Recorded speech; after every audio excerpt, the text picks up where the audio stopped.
Hi everyone, I'm here today to share with you my 5 top tips to help improve your practice sessions when you're practicing your instrument at home in between your lessons. Now these are things that people don't always think about, but I can promise you, even if you only incorporate one of them, it will make a huge difference in your playing. So with that being said, I hope you enjoy. So the first tip I've got is to set a clear goal of what you want to achieve from your practice session. So do you want to work on adding in your dynamics? Do you want to work on being able to get that tricky phrase in the middle of your piece? Do you want to memorise your scales? Whatever it is, write it down, and then at the end of your session you can look back and think, did I achieve that? And it's also something to discuss with your teacher. Is there something you could be practicing more of, or what do you think my focus should be this week? And that's something that your teacher or you can write down in your practice book, and it will give you a really clear guidance of where you should be going when you're practicing. So my second tip is to actually record yourself practicing. So whether it's an audio recording or a video recording, record yourself, and then once you've finished, listen back to it, and you'll be able to hear yourself playing, and it's almost like you've got a different perspective because you're listening to what other people could hear. So you're having the same perspective that your teacher or your friends or your family would hear when they listen to you play. So you can listen to maybe, does that section sound quite right, or did I get all the notes in that section? And then you can make notes either in your practice book, or you can highlight on your music, I need to do a little bit more work on this bit, or I think I'm going to practice this little section a couple more times, or can I hear the dynamics? So it's a really, really good way to give yourself some constructive criticism. My third tip is to actually practice slowly.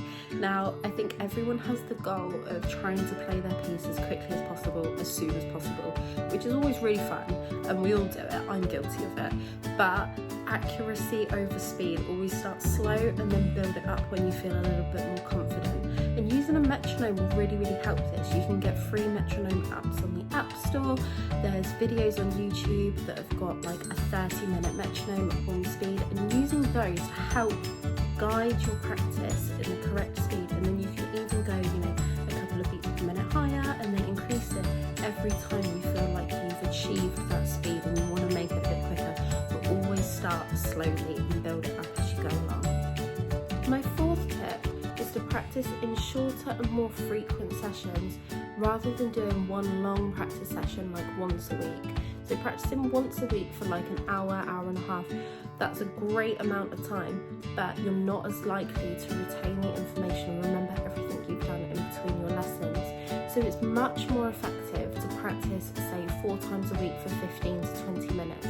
You are gonna keep that information relevant, but also practice it as close to your lessons as possible. So either the day of or the day after. It's a great time to have your first practice session, and then your last practice session before your next lesson, either the day of or the day before. And that will help to keep that information in your brain so you are fully prepared for your next lesson. My fifth tip is to vary what you do in your practice session.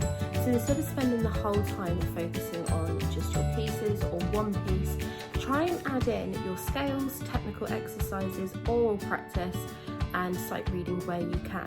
So even if you do 5 minutes of scales, 5 minutes of technical, 5 minutes of sight reading, and then 15 minutes of your pieces, what you're doing is you're building your confidence and your skills across all of the things that you need to be learning, rather than just focusing on one thing, and you'll start to see progression equally across everything.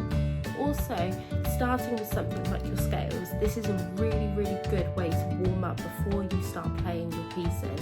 So I'd always recommend start with the smaller exercises first and then finish with your pieces, or even do another run through of your scales or another run through of your oral exercises at the end after you've finished your pieces, and just break up your practice session. And this will also help your attention span while you're practicing too. I hope this has been helpful for you guys, and let me know if you have any questions in the comments below, but hopefully this will really, really help you guys to improve your practice sessions, and I look forward to seeing you in my next video.